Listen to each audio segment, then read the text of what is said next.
हाँ भाई, तो जब अपन नेक्स्ट टर्म पे पढ़ रहे थे, लास्ट टर्म पे अपन ने पढ़ा था, वो क्या था? अपन ने पढ़ा था कि भाई कांस्टेंट पोटेंशियल पे अगर अपन डाइलेक्ट्रिक को डालें कैपेसिटर में तो क्या होगा, अपन कांस्टेंट चार्ज पे डालें तो क्या होगा। आज अपन पढ़ते हैं भाई और किस तरह की प्रकार की चीजें।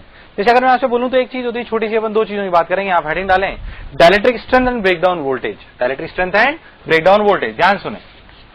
Dielectric strength, dielectric strength. पहले डाइलेक्ट्रिक स्ट्रेंथ की थोड़ी सी बात कर लेते हैं। आप ये समझिए, बिल्कुल बेसिक फील वाली डेफिनेशन करते हो, किताबी डेफिनेशन नहीं, बिल्कुल नॉर्मल सी डेफिनेशन पढ़ते हैं। डाइलेक्ट्रिक स्ट्रेंथ आप ये समझिए कि जैसे अगर आपने बात करें तो जैसे मान लो कि आपने किसी भी एक मटेरियल पे इलेक्ट्रिक फील्ड लगाई। क्या लगाई? Electric field. Suppose you applied external electric field to any of the system.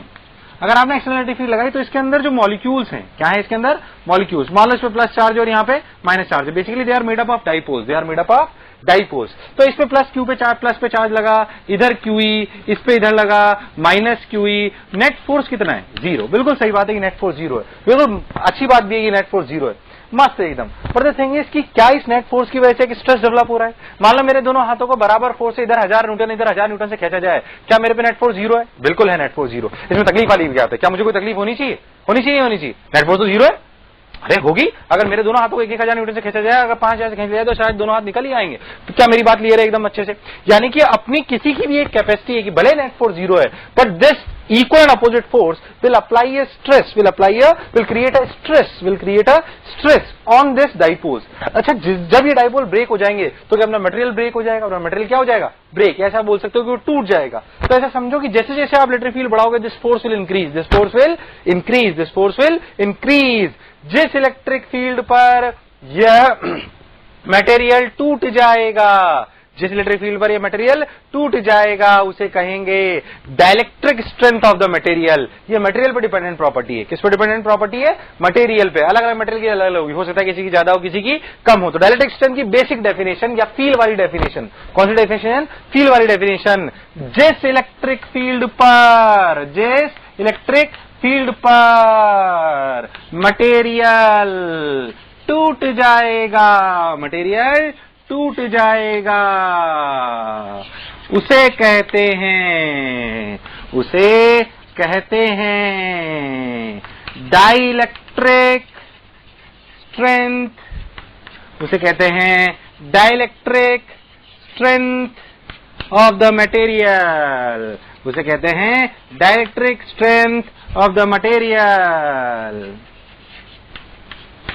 क्या मेरी बात क्लियर है? जिस इलेक्ट्रिक फील्ड पर मटेरियल टूट जाएगा उसे कहते हैं dielectric strength of the material. Simple सी बेसिकली डेफिनेशन। तो अपन ने बस इतना ही जाना है ना हम लोग। हालांकि इसमें अपन अगर इंटरव्यू में जाना चाहे तो इट्स अ मटेरियल साइंस, बहुत कुछ इसमें होता है। 2 टाइप के मटेरियल होते हैं, polar material, non polar material, पर उसकी कोई डिटेल में जा रहे हैं। अपने लिए बेसिक डेफिनेशन ये है कि जिस इलेक्ट्रिक फील्ड पर मटेरियल टूट जाएगा उसे कहते हैं dielectric strength of the material. काम खत्म, यहीं तक अपने को समझना है। अच्छा, इसी रिलेटेड अपने कैपेसिटर में क्या बात है? अपने कैपेसिटर में ये बात है इससे रिलेटेड कि अगर ध्यान देंगे, पहले से पॉज करके उतार लें डाइलेक्ट्रिक स्ट्रेंथ को, पॉज करके उतार लें। आप सुने, इसी से रिलेटेड एक अपनी चीज है जिसे हम कहते हैं ब्रेकडाउन वोल्टेज। क्या कहते हैं? ब्रेकडाउन वोल्टेज, जो अपने कैपेसिटर में काम में आती है। किसमें काम में आती है? कैपेसिटर में। सिंपल यहीं से निकल के आया है। मान लो कि मैंने कोई कैपेसिटर लिया, क्या लिया मैंने? कोई कैपेसिटर। हम पढ़ रहे हैं ब्रेकडाउन वोल्टेज। हेडिंग डालें ब्रेकडाउन वोल्टेज।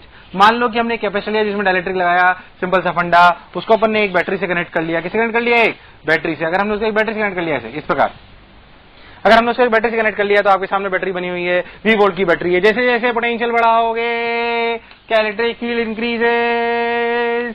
क्या अपन ध्यान से देखें तो पोटेंशियल बराबर क्या? E/d। यानी कि क्या अपन सही बोल रहे हैं एकदम? पोटेंशियल बराबर क्या है? E/d या E बराबर V/d। E बराबर V/d यानी कि V बराबर क्या हुआ? E/d। यानी कि अपने पोटेंशियल लिखा E/d।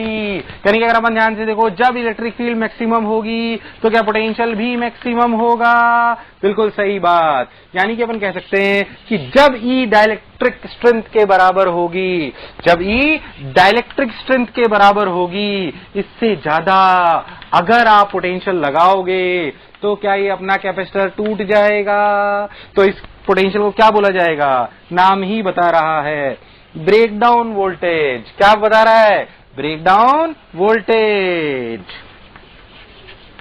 ब्रेकडाउन वोल्टेज, बहुत बढ़िया, बहुत सुंदर। तो इसे बोलते हैं ब्रेकडाउन वोल्टेज।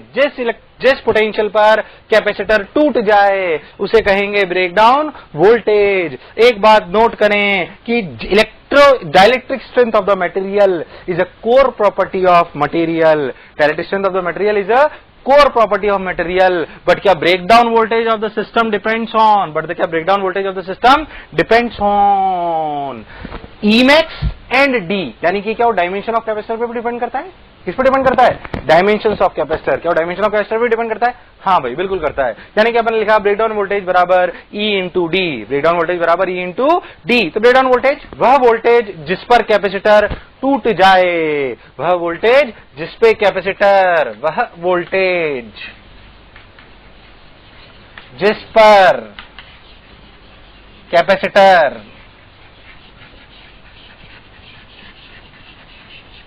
टूट जाए उसे ब्रेकडाउन वोल्टेज कहते हैं।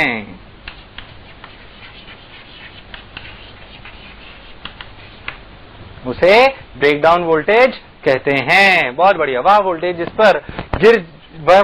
पर कैपेसिटर टूट जाएगा उसे ब्रेकडाउन वोल्टेज कहते हैं। चलो भाई पॉज करके स्क्रीन उतारो इसे, फिर इसमें सवाल कराता हूं मैं, बढ़िया शानदार एकदम। चलो उतारो, पॉज करके, चलो और देखो।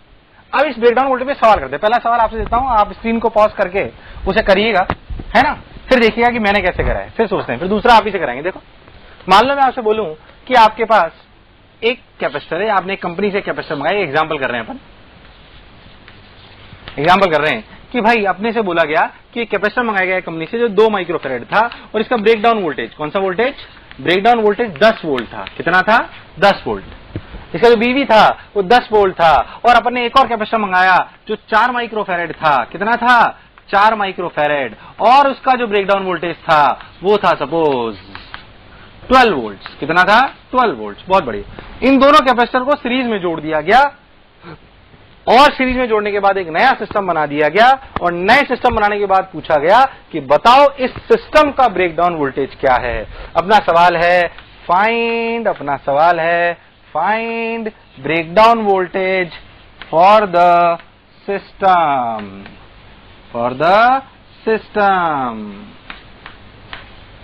अपना सवाल है find breakdown voltage for the system. Got my point, एकदम पक्का। चलो भाई इसे पॉज करके करो, पहले ट्राई करो, सब लोग ट्राई करो अच्छे से।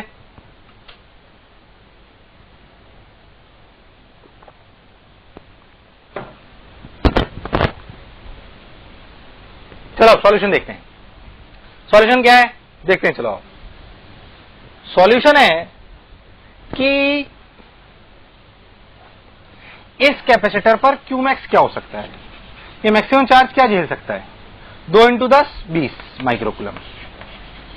ये कितना झेल सकता है मैक्सिमम, इसका क्यूमैक्स कितना है, इसका क्यूमैक्स है 12 इंटू 4 48 माइक्रोकूलम। इन दोनों कैपेसिटर अगर सीरीज में है तो दोनों पे क्या सेम है, चार्ज की पोटेंशियल बताओ, चार्ज पोटेंशियल हो चार्ज, मतलब इन दोनों में से अगर एक भी टूट गया तो सिस्टम बेकार हो जाएगा। इन दोनों में से अगर एक भी टूट गया तो सिस्टम बेकार हो जाएगा। अच्छा, यानी कि अगर 20 कूलम से ज्यादा आ गया, 20 माइक्रोकूलम से ज्यादा आ गया तो क्या वाला कैपेसिटर टूट जाएगा, उसके बाद सिस्टम बेकार हो जाएगा। मतलब सिस्टम का क्यूमैक्स क्या हो सकता है, सिस्टम का क्यूमैक्स फॉर सिस्टम क्या हो सकता है, सोच के देखो। 48 की 20 माइक्रोकूलम फॉर सिस्टम। अच्छा, तो सिस्टम पर कुल मिलाकर क्यू आया है, क्या वो क्यूमैक्स लिखा जाएगा, Vmax इंटू सी इक्विवेलेंट, क्या सही बोल रहा हूं एकदम, बिल्कुल सही। अच्छा, यानी कि सिस्टम का Vmax कितना हुआ जिसे अपन ब्रेकडाउन वोल्टेज बोलेंगे, क्या क्यूमैक्स बाय सी इक्विवेलेंट, सही बोल रहा हूं। 4 और 2 का सी इक्विवेलेंट पैरेलल में सीरीज में 4 इंटू 2 बाय 6, यानी कि क्या 4 by 3, 4 by 3 is the C equivalent of the system, और क्यूमैक्स कितना है 20, तो आंसर लिखा गया 20 बाय 4 बाय 3, यानी कि कितना आया 20 बाय 4 बाय 3 इज 15 वोल्ट।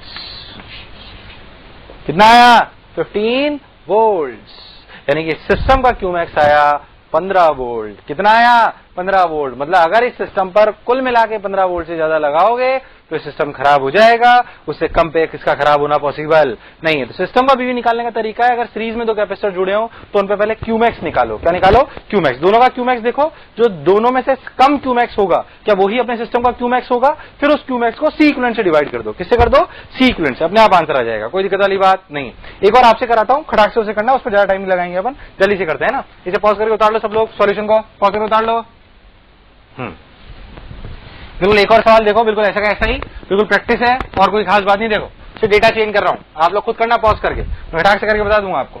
मान लो कि भाई अपन ध्यान से देखें तो अपना मान लो ये 6 माइक्रोकूलम है, सॉरी 6 माइक्रोफेरेड है, ये अपना 3 माइक्रोफेरेड है, बिल्कुल सिंपल था। और अपन ने यहाँ पे इसका जो ब्रेकडाउन वोल्टेज है वो लिया मान लो 8 वोल्ट, और इसका जो अपन ने लिया वो लिया मान लो, इसका ब्रेकडाउन वोल्टेज अपन ने लिया सपोज करो 20 वोल्ट। कितना लिया? 20 वोल्ट। तो चलो भाई आपने बताना है सिस्टम का ब्रेकडाउन वोल्टेज, पॉज करके निकालो। अब मैं बताता हूं, देखो इसका क्यूमैक्स कितना है? 6 8 जा 8 6 जा 48 माइक्रोकूलम। क्या मेरी बात क्लियर है एकदम? 23 जा 60। बोलो सिस्टम का क्यूमैक्स कितना हुआ? 48। सी इक्विवेलेंट कितना है? 6 × 3 बाय 9 कितना हुआ? 2। यानी कि जो अपना सी इक्विवेलेंट जो अपना लिखा गया, अपना जो वी मैक्स लिखा गया वो चुपचाप लिखा गया 48/2, यानी कि क्या 24 वोल्ट। कितने वोल्ट? 24 वोल्ट। क्या इस सिस्टम का जो अपना वी मैक्स है वो क्या 24 वोल्ट है? बिल्कुल इसी तरीके सारे सवाल करे जा सकते हैं, कोई दिक्कत वाली बात नहीं, एकदम क्लियर है। चलो पॉज करके उतार लो अगर नहीं हुआ है तो। नेक्स्ट देखो और किस तरह की इलस्ट्रेशन है, देखो इसमें और सिंपल वैरायटी के सवाल करते हैं। देखो इसमें अगर अपन एग्जांपल करें तो और किस वैरायटी का एग्जांपल देखो। मान लो मैं आपसे बोलूं कि आपके पास 2 कैपेसिटर हैं, एक ये रहा कैपेसिटर और एक ये रहा कैपेसिटर। मान लो कि इस कैपेसिटर की कैपेसिटी है 2 माइक्रोफेरेड और इसकी कैपेसिटी है 4 माइक्रोफेरेड, और इसका ब्रेकडाउन वोल्टेज है मान लो कि 10 वोल्ट और इसका ब्रेकडाउन वोल्टेज है मान लो कि 15 वोल्ट। बताओ सिस्टम का ब्रेकडाउन वोल्टेज क्या है? बताओ सिस्टम का ब्रेकडाउन वोल्टेज क्या है? सोचो तुम लोग, पॉज करके सोचो, जब आंसर सोच लो तो बताना। चलो अब देखो आंसर क्या होगा? 15 और 10। अच्छा सोचो कितने में फूट जाएगा? 10। कितने फूट जाएगा? 15। दोनों पैरेलल सीरीज, पैरेलल दोनों पे क्या सेम चार्ज पोटेंशियल। मान लो जो डायरेक्ट अप्लाई करोगे इस पे भी आएगा और इस पे भी आएगा, क्या 10 से ज्यादा लगाओगे ये फूट जाएगा? पक्की बात। अच्छा एक भी खराब हो गया तो सिस्टम बेकार हो गया, कोई शक वाली बात। भले इसमें क्या डायरेक्ट बोल सकते हैं breakdown voltage of system is, breakdown voltage of system is, कुछ करना पड़ेगा, डायरेक्ट बोल सकते हैं, डायरेक्ट बोल सकते हैं कितना? 10 वोल्ट। जो कम हो वही आंसर है, जो कम हो वही आंसर है, सिंपल पक्का। इसी पे एक बड़ी इलस्ट्रेशन और देखो, देखो ध्यान से देखें। अगर अपन एग्जांपल एक और की बात करें, मान लो कि आपको दिया गया है कि आपके पास ऐसा सिस्टम है, देखिए मान लो कि आपके पास ऐसा सिस्टम है, आपको बोला गया कि 2 कैपेसिटर ऊपर 2 कैपेसिटर नीचे और आपस में सीरीज में और सिस्टम दोनों का पैरेलल में, कोई दिक्कत वाली बात नहीं। मान लो बोला गया 4 माइक्रोफेरेड है और इसका जो ब्रेकडाउन वोल्टेज है वो 10 वोल्ट है, ये 4 माइक्रोफेरेड है और जिसका ब्रेकडाउन वोल्टेज है वो मान लो 8 वोल्ट है, और यहाँ पे जो है ये 6 माइक्रोफेरेड है, इसका ब्रेकडाउन वोल्टेज मान लो कि 10 वोल्ट है, और ये अपना 3 माइक्रोफेरेड है और इसका जो ब्रेकडाउन वोल्टेज है वो मान लो कि अपना 15 वोल्ट है। कितना है? 15 वोल्ट। मान लो आपसे इस सिस्टम का ब्रेकडाउन वोल्टेज पूछा जाए कि कब ये सिस्टम ब्रेक हो जाएगा, इसके बारे में आपसे चर्चा करने के लिए बोला जाए, तो हाउ यू विल प्रोसीड? आपको सोचना है, पॉज करो स्क्रीन को, सोचो, फिर मैं आपको बताता हूं। पॉज करो स्क्रीन को, सोचो। चलो मैं बताता हूं, आप ध्यान से देखें अच्छे से, अपने क्या करना है ध्यान से देखो। इसमें मैक्सिमम चार्ज ओवरली करते हैं, इसमें मैक्सिमम चार्ज कितना होता है? 60।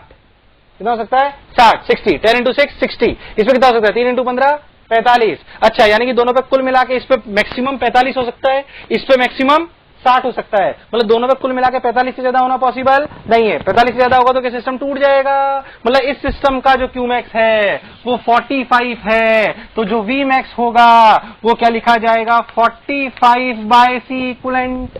45/C equivalent. C इक्विवेलेंट का मतलब, C इक्विवेलेंट का मतलब 6 और 3 कितना? 6 और 3 कितना? 2। 45/2 यानी कि क्या आंसर आया? 22.5 वोल्ट। बहुत बढ़िया। नीचे वाले सिस्टम पे आ जाओ, नीचे वाले सिस्टम पे आ जाओ अच्छे से।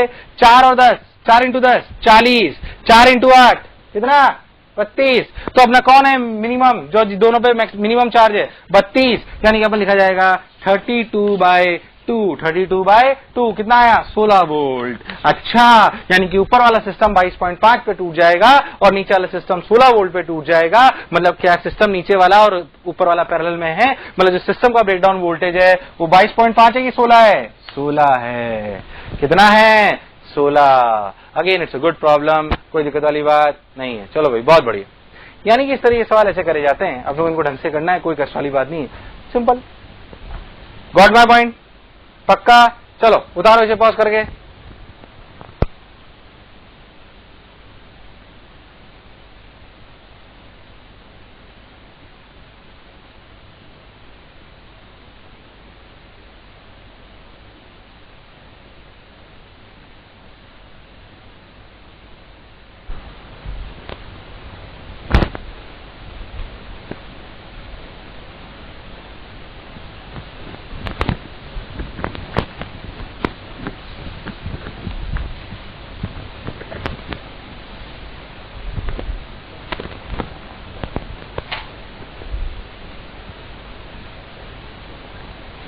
चलो आ जाओ और आगे चलते हैं कि भाई अपने को और कैसे कैसे सवाल करने हैं इसमें। ये अपने सवाल था ब्रेकडाउन वोल्टेज पे। किस पे थे? Breakdown voltage. चलो अब हम डिफरेंट सिस्टम्स पढ़ते हैं कि भाई अपन ने कैपेसिटेंस पढ़ी थी, वो आई थी F0 K A/D। कैपेसिटर कितनी आई थी? F0 K A/D। अपन कुछ और तरीके की बात करते हैं, नई हेडिंग अपन डालें कि अपन देखें उसको अपन कैसे करते हैं। मान लो कि आपका जो कैपेसिटर है, मान लो जो आपका कैपेसिटर है, मान लो अपन ने कैपेसिटर लिया, ये कैपेसिटर पूरा का पूरा डाइलेक्ट्रिक से नहीं भरा हुआ है, कुछ part of dielectric is filled with dielectric, some part of the capacitor is filled with dielectric. मान लो इस तरह की सिचुएशन है कि अपने कैपेसिटर लिया, उसमें कुछ पार्ट फिल्ड है। मान लेते हैं कि कुल मिला के दूरी d है। कितनी है? d। और मान लेते हैं कि ये दूरी है x और ये दूरी है t। तो ये कितनी बची? d minus t minus x। बाकी सब जगह एयर है और सिर्फ ये बीच में जो है ये डाइलेक्ट्रिक कांस्टेंट है k। क्या है? k। अब अगर अपन बहुत ध्यान से देखें, मान लो कि अपना इस पे चार्ज आ गया इस प्रकार, ये एकदम plus plus plus minus minus minus minus minus minus, ये अपना प्लस सिग्मा,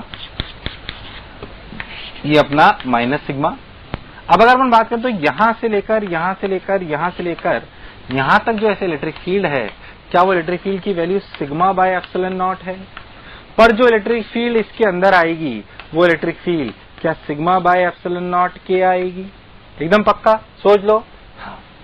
ऐसा क्यों करा जा रहा है अभी आपको अपने आप समझ रहा है, क्योंकि अपने को कैपेसिटेंस ऑफ द सिस्टम निकालनी है। क्या निकालनी है अपने को?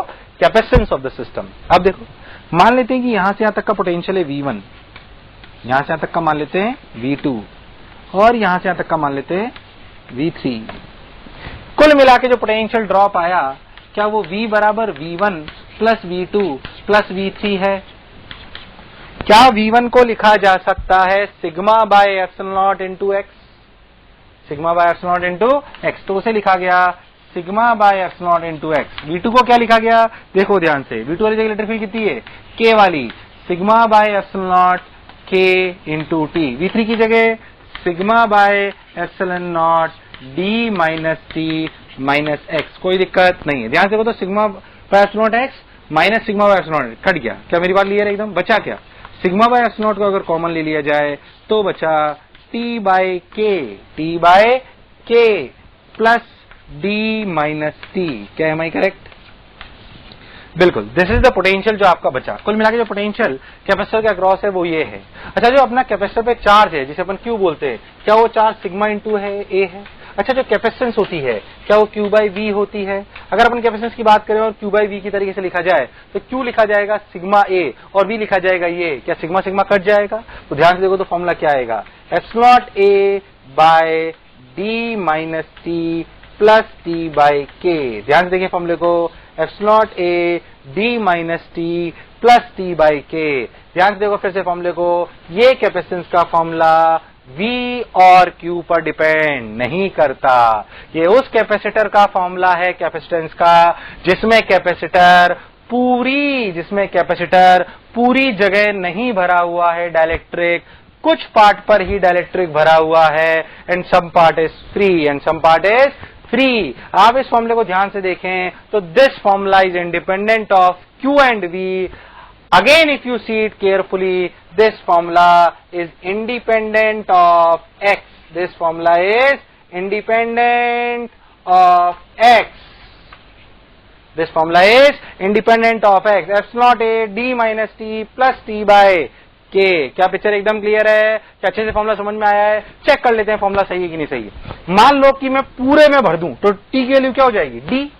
तो t की वैल्यू क्या हो जाएगी? d। जैसे आप t की वैल्यू d रखोगे, क्या d ने d को मार दिया? तो फॉर्मूला क्या है? एफ नॉट के बाय डी। एफ नॉट के बाय डी, मतलब जो पढ़ा जो समझा बिल्कुल सही है, मस्त एकदम शानदार। क्या एकदम पिक्चर क्लियर है? चलो भाई बहुत बढ़िया, उतारो इसे पॉज करके।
पूरे इलस्ट्रेशन में नहीं है क्या? दोबारा करता हूं मैं। चलो भाई अपन दूसरी बात बताते हैं कि अगर अपन उसके लिए प्रूव करना चाहते हैं फॉर्मूला कि अपनी मल्टीपल डायलेक्ट्रिक्स हों, T1 T2 दो तरीके में अपनी डायलेक्ट्रिक हों, ये T1 ये T2 ये K1 और ये K2, अगर दो तरीके अपनी डायलेक्ट्रिक्स हों तो K1 K2 T1 T2 दोनों हो, तो अब अपन कैसे सवाल करेंगे? तो अपन ने इसको ऐसे करा कि अपन ने सोचा बिल्कुल वैसा वैसे ही फॉर्मूला आएगा। याद करो एक प्लेट के लिए क्या आया? d minus T plus T by के। क्या सिंगल की वजह से ही आया था? याद करो अभी अपन ने फॉर्मूला लिखा था, वो आया था S not A D minus T plus T by के। सोचो एक और प्लेट होती तो क्या टी की जो T1 ये अगर T1 होता तो क्या वहां पे T2 और आता? तो क्या लिखा गया formula? S not A D minus sigma T I, D minus sigma T I plus T1 by K1 के भी सम होते जाएंगे, T1 by K1 plus T2 by K2 plus T3 by K2। तो अपन क्या लिखेंगे? सिग्मा टी आई बाय के आई। मतलब अगर अपनी दो प्लेट होगी तो what will be the formula? अगर अपनी दो प्लेट होगी तो क्या फॉर्मूला होगा? S not A D minus T1 minus T2 plus T1 by K1 plus T2 by K2। कोई बुराई वाली बात नहीं है। चलो भाई बहुत बढ़िया, यानी कि अपन ने ऐसे लिख दिया। अच्छा बहुत शानदार, यानी कि अगर अपने दो प्लेट हो चार प्लेट हो ये हो। फिर से देखो आप, दिस फॉर्मूला इज इंडिपेंडेंट, ध्यान से देखो तो this formula is independent of the locations of dielectrics. मैंने T1 पहले रखा T2 पहले रखा कोई फर्क नहीं पड़ता, मैंने चिपका के रखा दोनों को चिपका के रखा, दोनों के बीच में गैप रखा, इस बात से भी कोई फर्क नहीं पड़ता। ये फॉर्मूला इस बात के इंडिपेंडेंट है, इस बात को अपने को ध्यान में रखना है। तो अगर मल्टीपल डायलेक्ट्रिक्स भी रखे होंगे तब भी अपन उसका फॉर्मूला लिख सकते हैं, कोई दिक्कत वाली बात नहीं है। चलो भाई पॉज करो, इसे उतारो।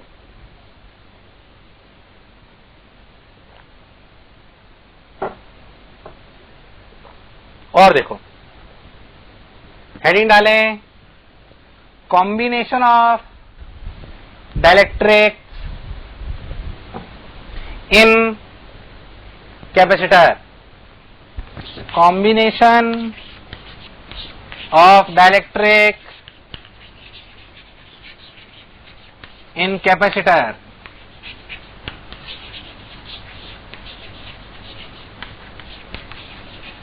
इन कैपेसिटर, तो combination of dielectric in capacitor. Combination of dielectric in capacitor में अपन कैसे चर्चा करेंगे? देखो ध्यान, combination of dielectric in capacitor. देखो भाई, अच्छा भाई कैसे करें भाई? हाँ जैसे मान लो अपन एक एग्जांपल्स के थ्रू चालू करते हैं तो आपको क्लैरिटी आती जाएगी। मान लो मैं आपको बोलूं सिंपल सा एक सवाल से पहले चालू करें कि अपने पास ये कैपेसिटर है, देखो ध्यान से, मान लो अपने पास ये कैपेसिटर है, इस कैपेसिटर में मैं आधा इसको भर दूं, मान लो इस कैपेसिटर को आधा मैं भर दूं K1 डाइलेक्ट्रिक से और आधा मैं भर दूं K2 डाइलेक्ट्रिक से। इसकी कैपेसिटेंस ले लूं C1, इसकी कैपेसिटेंस ले लूं C2। मैं इसे फॉर्मूले से भी कर सकता हूं पर शायद मैं इसे डायरेक्ट भी कर सकता हूं। क्या ये दोनों सीरीज है कि पैरेलल? सोच के बोलो, सीरीज है कि पैरेलल? सीरीज है कि पैरेलल? मान लेते कि अपनी दूरी d है, अपन ने आधा आधा लिया था तो अपन C1 C2 की वैल्यू लिख सकते हैं। हालांकि अपन जितने भी सवाल करेंगे C1 C2 के टर्म्स में करेंगे तो C1 आप लिख सकते हो epsilon naught a K1 by d by 2। ऐसे C2 क्या लिख सकते हैं?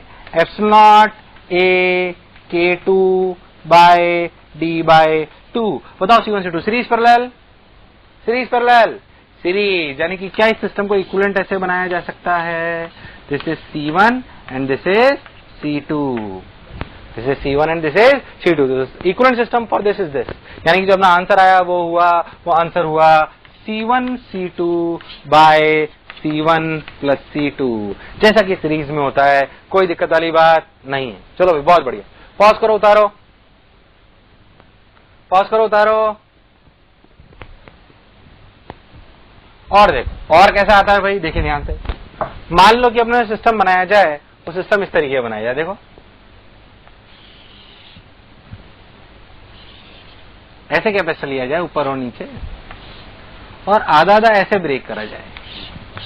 This is K1 C1, this is K2 C2। बताओ दोनों पैरेलल सीरीज? पैरेलल सीरीज, दोनों के अक्रॉस क्या सेम है? पोटेंशियल की चार्ज? सोच के बोलो, सोच लो, पोटेंशियल, यानी कि दोनों कैसे हैं? पैरेलल में। मतलब कि इनका इक्विवेलेंट ऐसे बनेगा C1 C2, C1 C2। तो C इक्विवेलेंट कितना आया? C इक्विवेलेंट कितना आया? C1 plus C2। C equivalent कितना आया? C1 plus C2, simple. चलो पॉज करो उतारो, फिर और अच्छा कराता हूं, आओ। चलो भाई और कैसा देखो,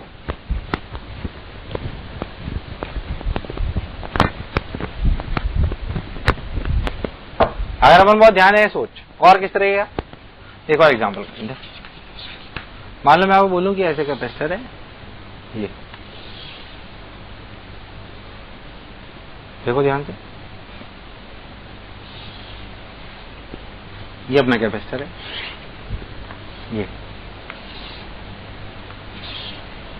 ये C1, ये C2, ये C3।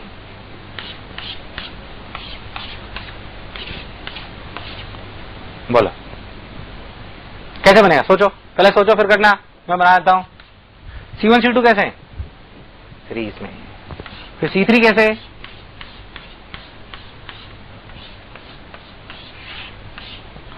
C1 C2 C3।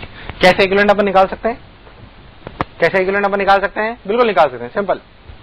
बोलो सवाल समझ में आ रहे हैं? अच्छे अच्छे, एकदम पक्का। चलो भाई और देखो, पॉज करके उतार लो, फिर एक और देखो, यह देखो और क्या है सवाल, देखें।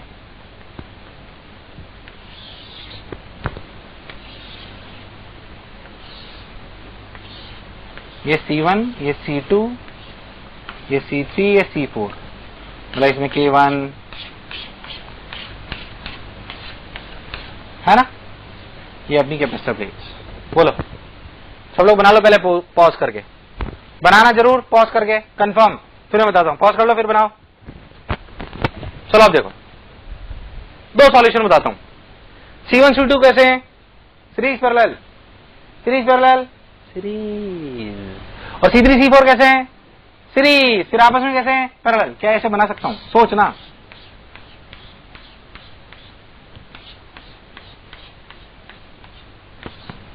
मैंने बनाया C1 C2 C3 C4,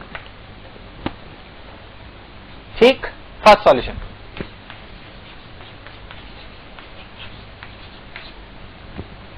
second solution बच्चे ने बोला मेरे को, क्या बताता हूं, C1 C3 को क्या अपन पैरेलल में ले सकते हैं? उसने बोला सर C1 C3 को पैरेलल ले लो, C2 C4 को पैरेलल ले लो और फिर आपस में उनको सीरीज ले लो। मतलब उसने कैसे बनाया देखो,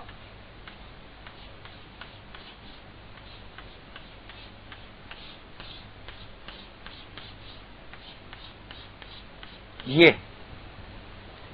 C1 C3 and C2 C4 उसने ऐसे बनाया। दो सॉल्यूशन आपके सामने, क्या दोनों सही है?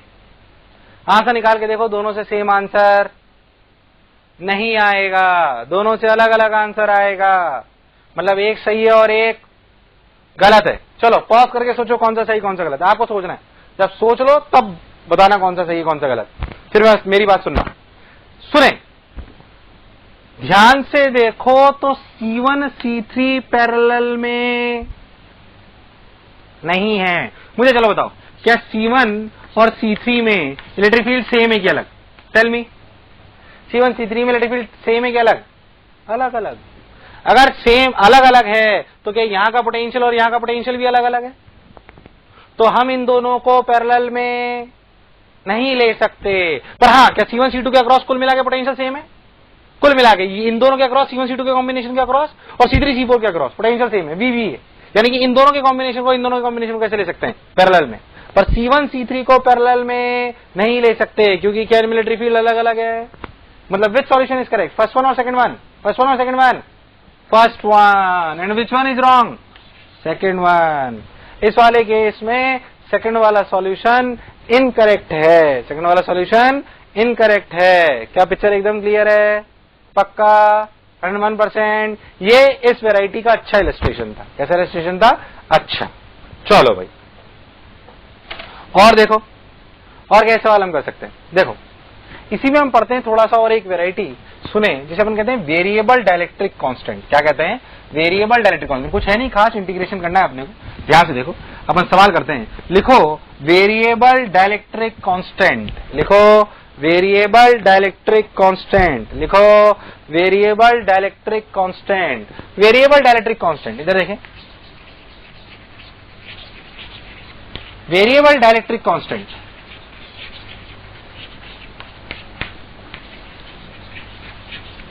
वेरिएबल डाइलेक्ट्रिक कांस्टेंट क्या कहता है? वेरिएबल डाइलेक्ट्रिक कांस्टेंट सिंपल से इलस्ट्रेशन देखो ध्यान से, कि भाई मान लो आपके पास ऐसे डाइलेक्ट्रिक है, ठीक, सॉरी कैपेसिटर है, और इस कैपेसिटर ऐसे कनेक्टेड है और बोला गया कि जो इसके अंदर डाइलेक्ट्रिक भरा हुआ है ना, वो एक्स के साथ वेरी हो रहा है। किसी साथ वेरी हो रहा है? एक्स के साथ या वाई के साथ? वाई के साथ कर लेते हैं मान लो। बोला गया कि किसी भी वाई दूरी पर जो डाइलेक्ट्रिक कांस्टेंट है के, वो के है K0y प्लस 1। कितना है? K0y plus 1। वाई यहां से काउंट करने अपन, क्लियर है? इसकी डायमेंशन वगैरह आपको दी हुई है कि भाई स्क्वायर प्लेट है जिसका एरिया ए है, ये दूरी आपकी डी है। इस प्रकार की चर्चा इसमें करी हुई है। अब अगर आप बहुत ध्यान से देखो तो इस तरह के सवाल को आप कैसे करोगे? पहले आप सोचो कि इस सवाल की अगर कैपेसिटेंस निकाली जाए तो आप कैसे निकालोगे? पहले सोचे सब लोग, अच्छे से सोचे सब लोग, है ना? अब सुने कैसे करेंगे। y पे जाके dy की पतली सी स्ट्रिप लो। इस पतली सी स्ट्रिप को अगर 3D में देखोगे तो ऐसे दिखाई देगी।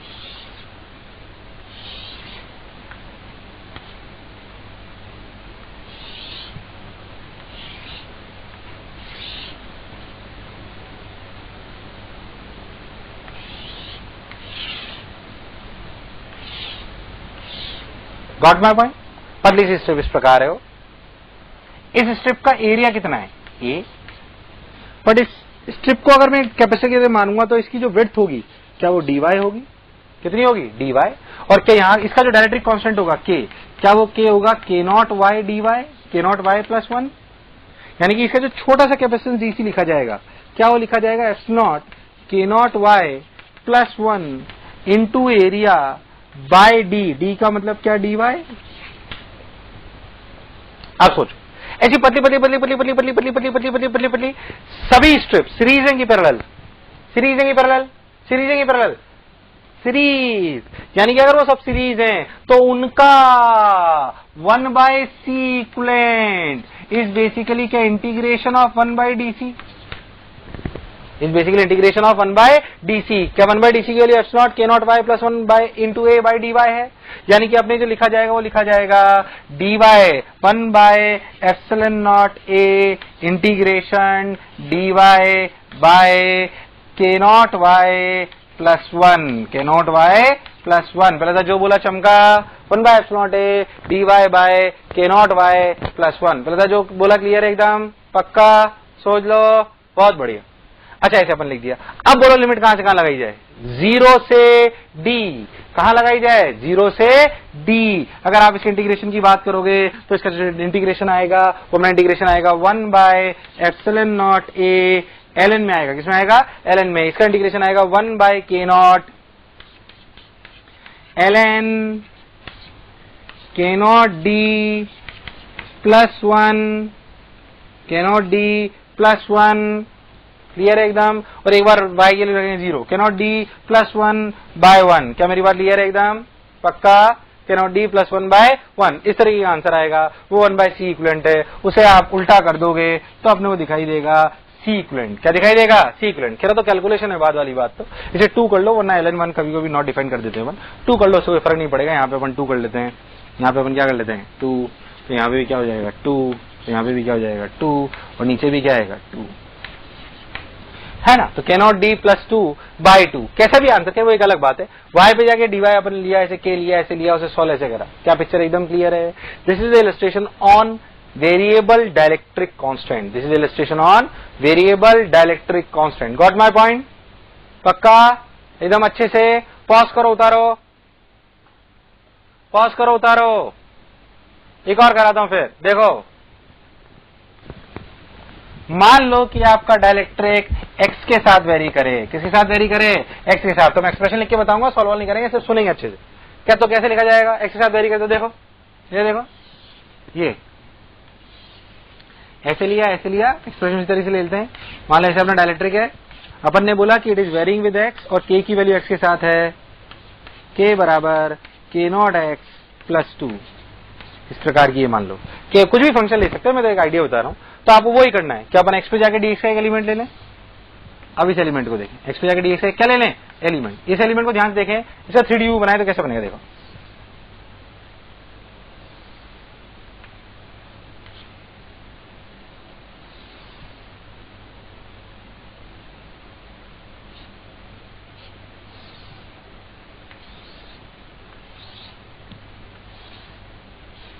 ऐसा बोलो क्लियर, ध्यान से देखो। तो एरिया ये है, एरिया कितना हुआ बोल के देखो, एरिया देखो कितना हुआ। अगर मैं इसे एक स्क्वायर प्लेट मान लेता हूं of side A, square plate, square plate, और ये दूरी अपनी डी है, तो जिस पतले से कैपेसिटर की आप कैपेसिटेंस निकालना चाह रहे हो उसका एरिया कितना हुआ, छोटा सा डी ए। ध्यान से देखो तो वो हुआ ए डी एक्स, कितना हुआ ए डी एक्स, और उसका जो डी हुआ हो गया पूरा का पूरा डी हो गया। तो ऐसे सारे कैपेसिटर पैरेलल में, सीरीज में, पैरेलल में, सीरीज में, पैरेलल में। पहले इसकी जो छोटी सी डीसी लिखी जाएगी वो लिखी जाएगी f0 a dx k0 x plus 2 by D. कोई दिक्कत वाली बात नहीं। ये डीसी क्या है सारे पैरेलल में, तो क्या इंटीग्रेशन डीसी डायरेक्ट आंसर है। तो जब अपना सी इक्विवेलेंट लिखा जाएगा, क्या सी इक्विवेलेंट डायरेक्ट लिखा जाएगा इंटीग्रेशन डीसी। इंटीग्रेशन डीसी क्या लिखा जाएगा epsilon a by D into integration k0 x plus 2 into dx। Limit बोलो कहां से कहां तक x की, 0 टू a। अब तो सिर्फ सॉल्व करना है, वो तो एक अलग बात है। मेरे को आपको मेनली सिखाना था कि आपको x का फंक्शन दिया हो तो भी आप सवाल कर सकते हो, y का फंक्शन दिया हो तो भी आप सवाल कर सकते हो, कोई दिक्कत वाली बात नहीं है। मतलब वेरिएबल डाइलेक्ट्रिक कांस्टेंट में अगर x का फंक्शन होगा तो भी मैं सवाल कर पाऊंगा, अगर y का फंक्शन होगा तो भी मैं सवाल कर पाऊंगा, इसमें मुझे कोई दिक्कत नहीं है। बहुत बढ़िया। तो मैंने लिख लिया epsilon a by D k0 x plus 2 into dx, 0 to a। चलो भाई पॉज करो उतारो। ये था अपना वेरिएबल डाइलेक्ट्रिक।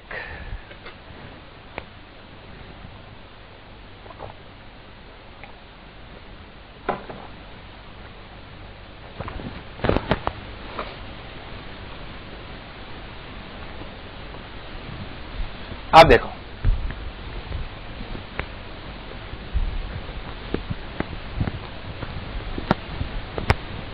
एक और चीज जिसे अपन कहते हैं फोर्स ऑन अ डाइलेक्ट्रिक, जिसे अपन क्या कहते हैं,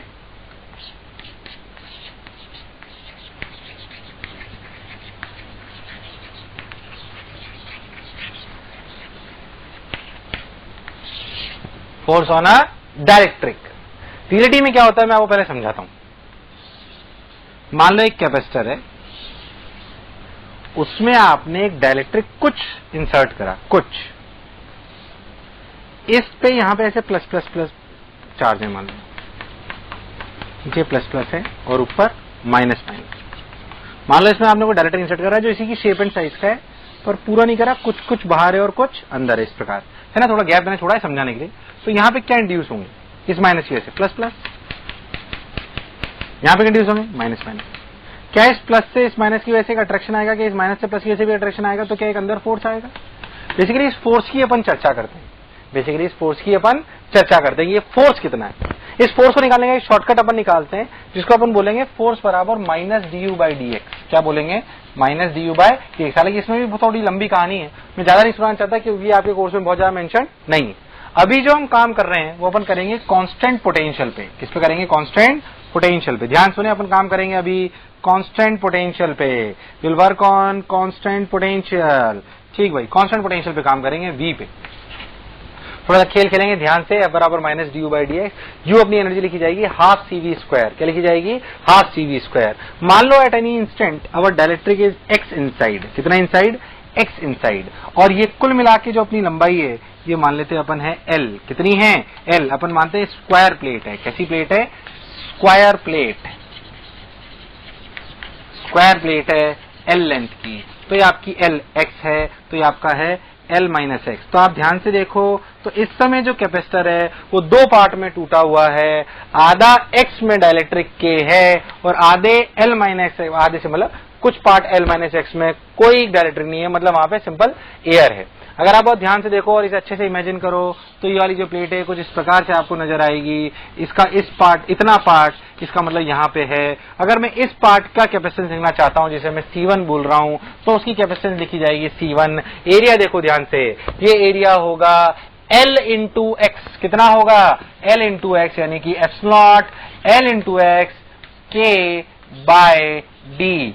इन द सिमिलर वे C2 लिखा जाएगा epsilon not L into L minus X by D. अब सोचो C1 C2 parallel series, parallel series, parallel series, parallel, यानी कि जो C इक्विवेलेंट लिखा जाएगा वो इन दोनों का समेशन लिखा जाएगा। मतलब वो लिखा जाएगा epsilon not L by d k x plus L minus x, मतलब epsilon not L by d k minus 1 into x plus L. क्या है, करेक्ट, बिल्कुल सही।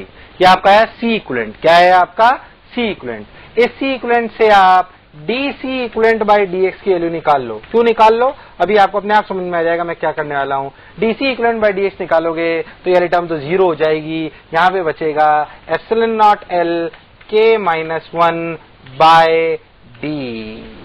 Epsilon naught L k minus 1 into d. This is value of dc equivalent by dx. dc equivalent by dx. ऐसा क्यों कर रहे हैं, क्योंकि अपन यहाँ पे जो पोटेंशियल एनर्जी लिखेंगे वो पोटेंशियल एनर्जी लिखी जाएगी half C V square. v remains constant, तो जब du by dx लिखा जाएगा तो लिखा जाएगा half v square dc by dx। अब बताओ dc equivalent by dx की वैल्यू कितनी है, कितनी है, epsilon naught L K minus 1 by D. यानी कि जो अपना ये फॉर्मूला आया, ये आया epsilon naught L K minus 1 by V square by 2d, by 2d।